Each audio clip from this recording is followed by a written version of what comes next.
podcast. It is the 5 Observations with Big Jim. I'm your host, Big Jim. You can hear our last live show of the season this coming Tuesday, 8 o'clock Eastern Time. Facebook, Twitter, YouTube, at Huddle Up Podcast. It's the last of the live shows because we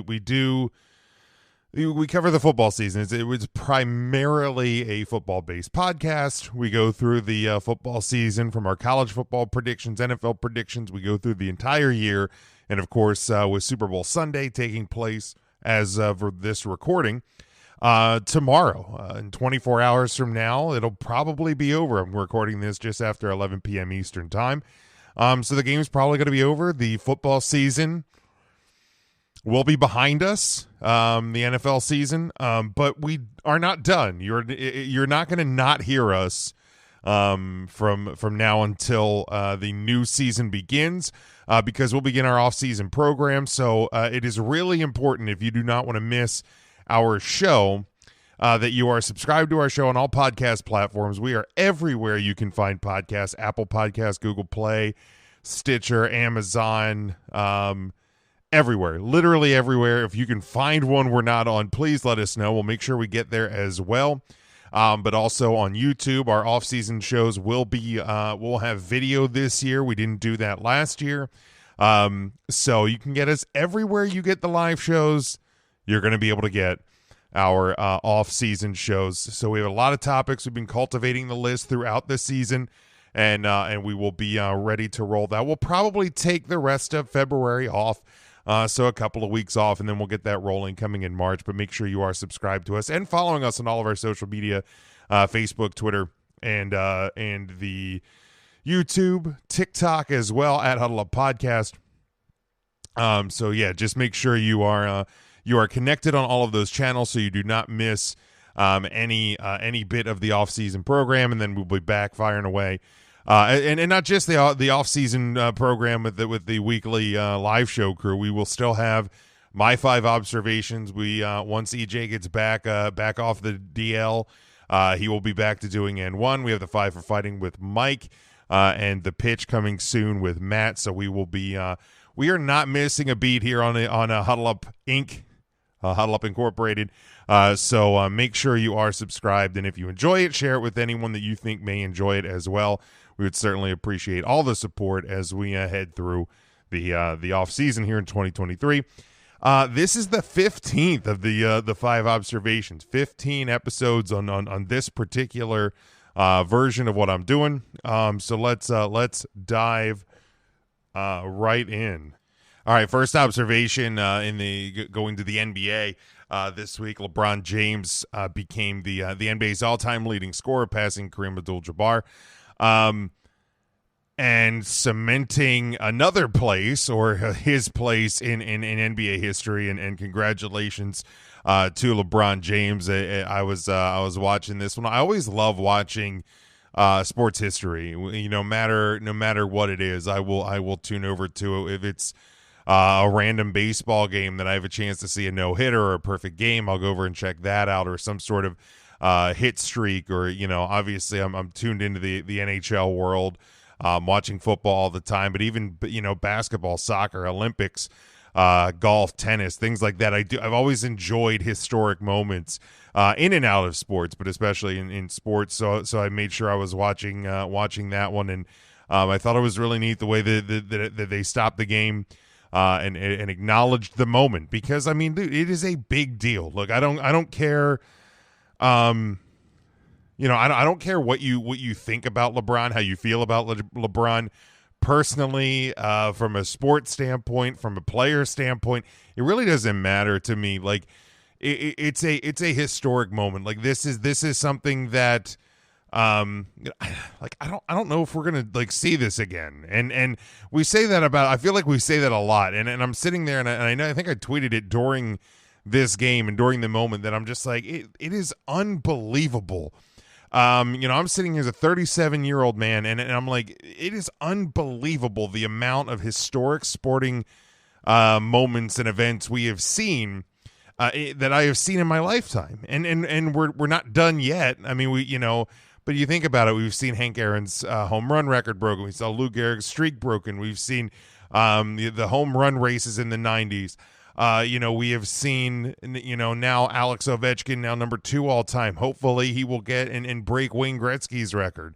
Like Brett Favre, as much of a piece of shit as that guy is, his consecutive streaks. We have seen, the Steelers. We've seen the Steelers hit 6 Super Bowls. The Patriots hit 6 Super Bowls. Tom Brady hit 6 Super Bowls.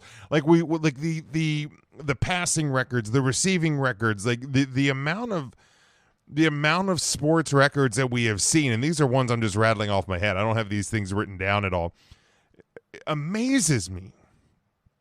So I really am glad that the Lakers and the NBA, like, they stopped the game when this happened. They acknowledged the moment. Kareem was in the building to pass the ball to LeBron, because it is a huge moment, and I do hope too, like, if Alex Ovechkin can go on to break Wayne Gretzky's record, that they stop the game and do something similar.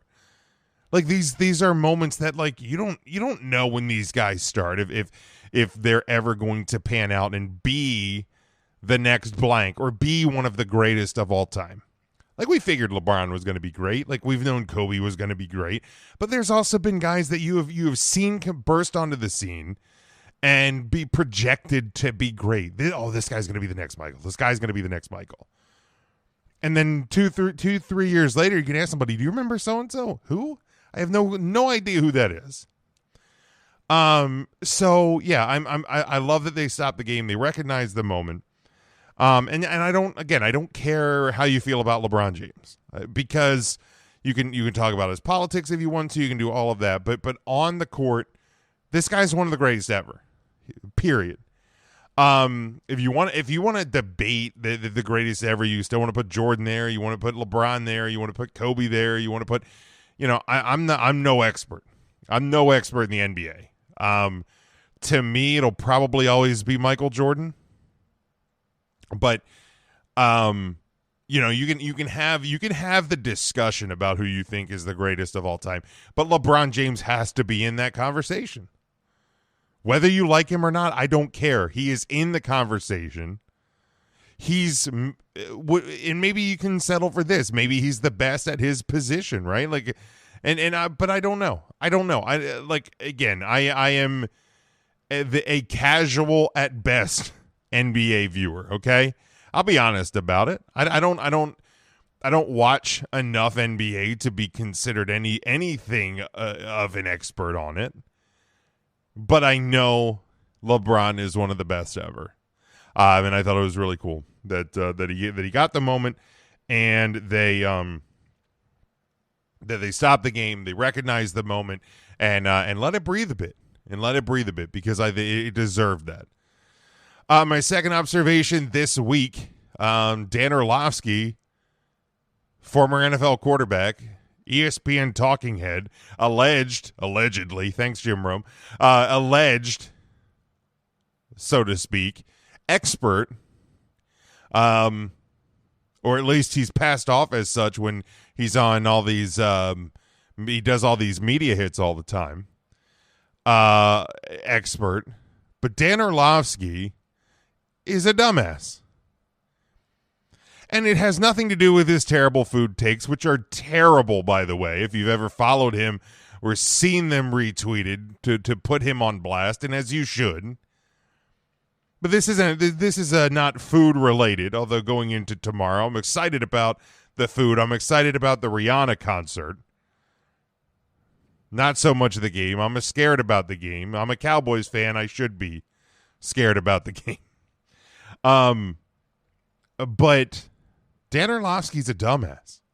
This guy compiled a list of his top quarterbacks. You get Tom Brady number 1. That I'm fine with. I know. Student of the game Kyle Nash is going to get upset with me that I'm fine with people putting Brady at number 1.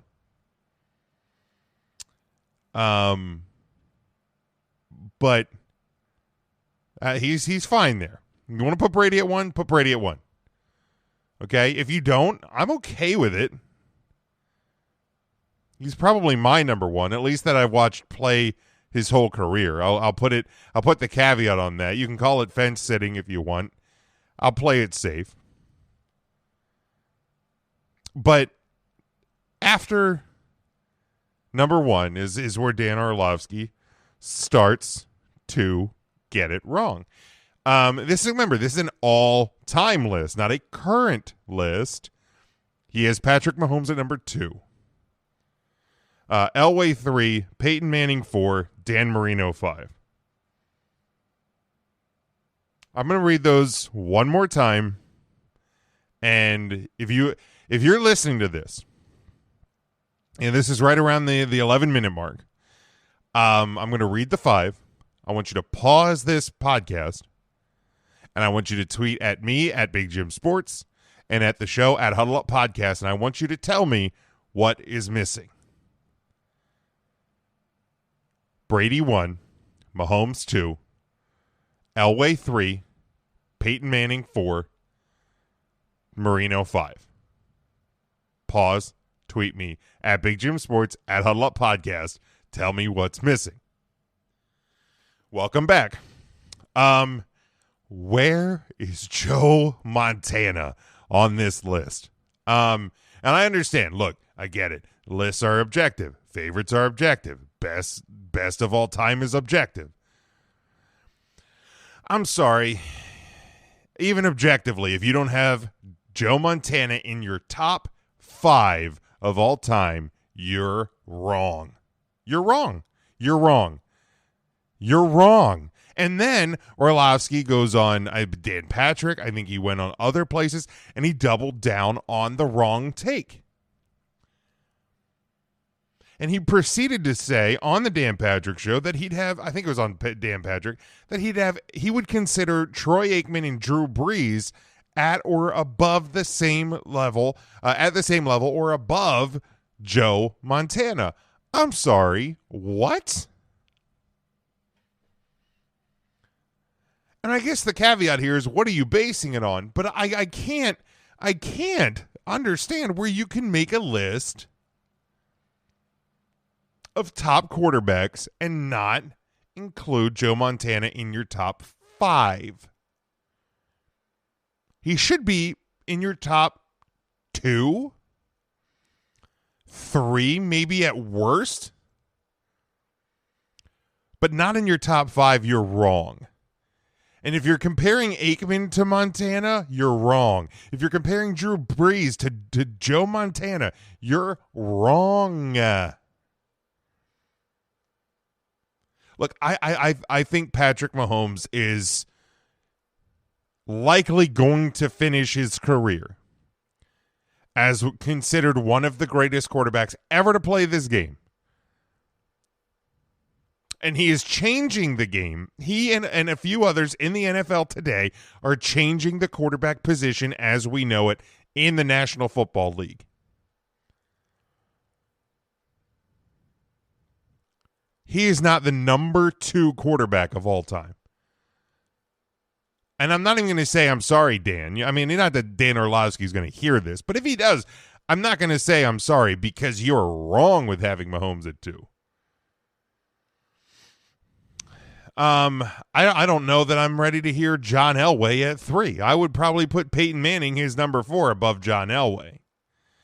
I would probably put Dan Marino above both of those, at least above Elway. And if you're going down to the rings argument, you're being disingenuous. But if you're going to the rings argument, that's where you also begin to fail. And why is Joe Montana not in your top 5? But Dan Orlovsky continues to be wrong about a lot of things. But hey, he knows how to run out of the back of the end zone. All right, my third observation this week, Doug Peterson got robbed. He got robbed. Brian DeBoll, head coach of the New York Giants, is your 2022-2023 NFL Awards Coach of the Year. And look, this isn't angry Cowboys fan or anything like that. Biased Cowboys fan, anything like that. Brian DeBull did a great job. I know his name's Dable. I just like calling him DeBull, okay? So don't tweet me telling me I got his name wrong. I know his name is Brian Dable, but I like to call him DeBull. But he did a hell of a job. Look, and he and the New York Giants have the potential to have a really good future. And the build on what they did this year. Okay, this isn't a Cowboys fan bias thing. It really is not. But Brian DeBull is not the head coach of the year. And maybe what's even worse about this I'm going to pull up the voting. Because this is to me where it really gets screwy. So Brian Dable, you got 5 points for a first place vote, 3 points for a second place vote, and 1 point for a third place vote. Eighth in the voting, I'll work from bottom to top. Eighth was Andy Reid, 7 Dan Campbell, 6 Kevin O'Connell, 5 Nick Sirianni. Oh no, I'm sorry. Here's the voting. I was looking at a wrong tweet. That was just based on votes.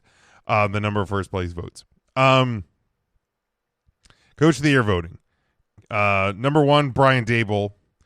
Number 2, Kyle Shanahan. Number 3, Sean McDermott. Number 4, Nick Sirianni. Number 5, Doug Peterson. Number 6, Andy Reid. 7, tied for 7th, Dan Campbell and Kevin O'Connell. Campbell and O'Connell had 1 point. Reid had 2 points. Peterson 5 points. Sirianni 6. McDermott 7. Shanahan 12. Dable 16. And again, that was based on 5 points for first, 3 points for second, 1 point for third. I apologize. The first tweet I was looking at, they just had the list all out of whack. So yeah, Dable, Shanahan, McDermott, Sirianni, Peterson, Reid, and Campbell/O'Connell. How the hell was Doug Peterson 5th? Okay. I don't necessarily hate Kyle Shanahan at second. What he did losing his starting quarterback week 1, and then losing Garoppolo, and then having a rookie Mr. Irrelevant rattle off 12 straight. Or I guess 11 I guess it was 10 to close out the regular season. Is certainly impressive. Sean McDermott in third place. Like, was it because of the way that the team rebounded from what happened with DeMar Hamlin in week 17? Because, and maybe it's just the way I look at like an award like Coach of the Year. The Bills were supposed to be good. The Bills were supposed to be great, right? The Bills, people in sports media told us from the preseason that the Bills were going to be the team to beat in the AFC, right? That they were going to be the number 1 team if they got to the playoffs and had home field. They were going to be unstoppable, right? Like, that's what we were told from the jump.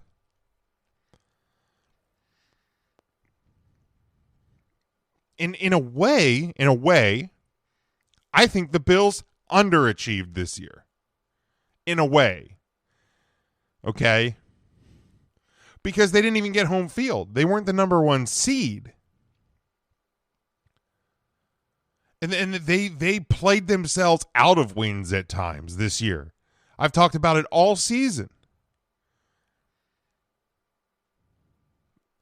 I don't see how you can have McDermott at 3. If you want to have Sirianni above Peterson, I guess I can hear it. I'll hear the argument. Okay. But to me, what Doug Peterson did, and I a couple weeks back, I ran down like the full credential in my mind. Like, Doug Peterson took over a dumpster fire that Urban Meyer left smoldering in Jacksonville. And this year started bad for Jacksonville. I'm not denying that. And I get that the AFC South is bad. But he still took that team to a division title. Brian DeBole took the Giants to third place in their division. Granted, the NFC East infinitely more challenging than the NFC South. I'm not denying that. He still only led them to third. Like, no, he didn't do a better job than Doug Peterson did. He didn't do a better job than Nick Sirianni did. He didn't do a better job than Kyle Shanahan did. So you want to have DeBole at third, maybe fourth, maybe. Cool, great year, hell of a job. He's not the coach of the year, man. And not that these awards really mean that much in the grand scheme of things, but man, I really feel like Doug Peterson got worked a bit. My fourth observation this week: Tiger Woods returning to the course, playing at the Genesis next week. I'm excited. Look, I get that at this point, Tiger Woods is never going to be the same. Maybe he's never even going to compete for championships or majors. He's not going to break Jack's record. But, and I've said this multiple times over the last couple of years, that I am much more fascinated with old Tiger than I was with young Tiger. Because young Tiger was a monster. Young Tiger was unstoppable. Well, we thought he was unstoppable. But young Tiger instilled fear. Almost seemed like a jackass, like on the course. Like he didn't want to be your friend. He didn't want to, he was on a mission to destroy the PGA.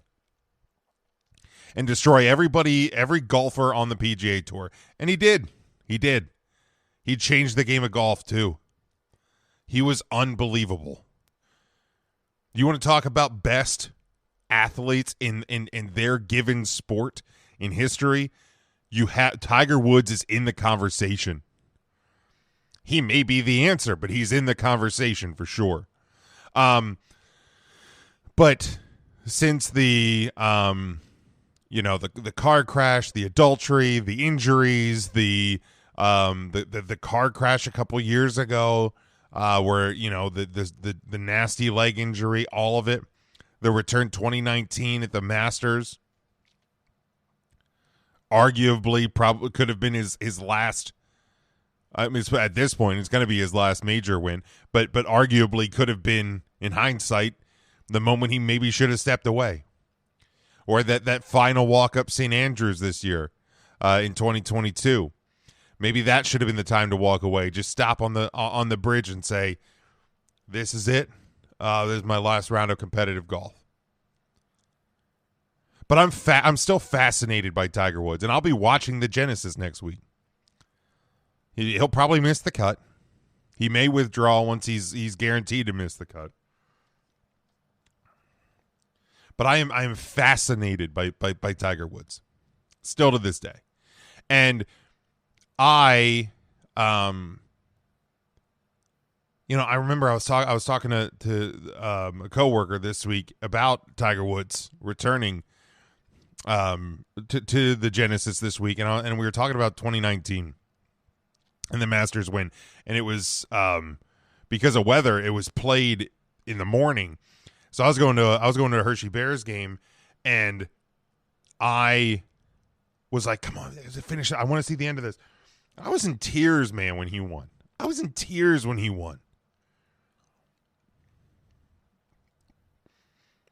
one of the greatest sports moments I've ever witnessed. But Tiger, I don't know what he's gonna do.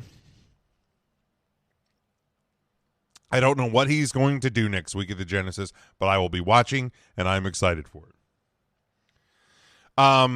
Fifth and final observation this week.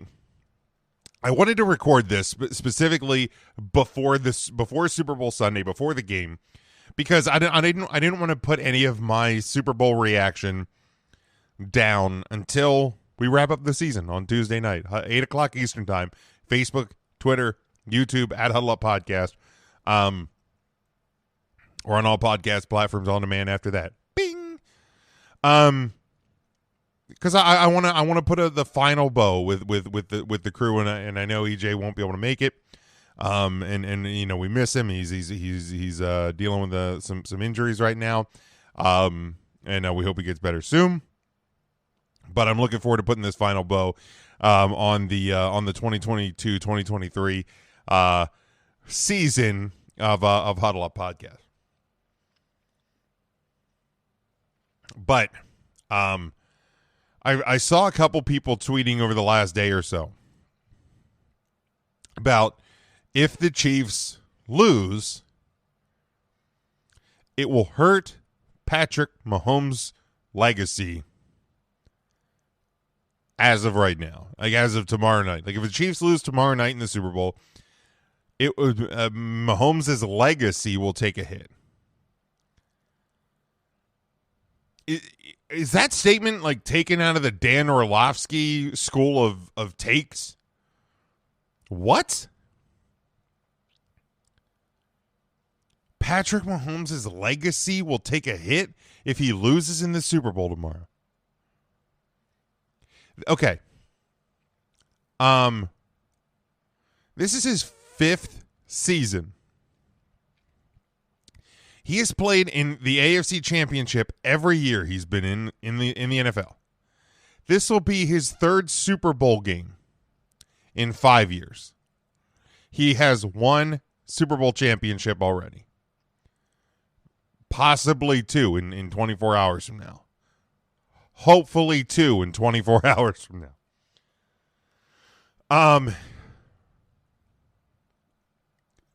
Tomorrow's game has no impact on Patrick Mahomes' legacy as it is right now. None. Zero. Zilch. Not a single speck on his legacy will come out of tomorrow. This man is changing the quarterback position in the National Football League. This and Kyle Ernest and I were discussing this in our text group literally earlier this evening, that Patrick Mahomes' 5-year this 5-year run is arguably, because EJ wanted to say definitively, but I'll say arguably, the best 5-year stretch for a quarterback in NFL history. Numbers-wise, performance-wise, team-wise, taking it all into account. But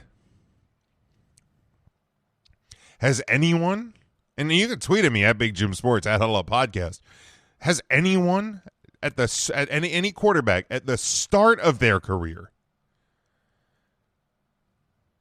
not from the first time that they play, like if they sat on the bench for a few seasons, literally to start their career,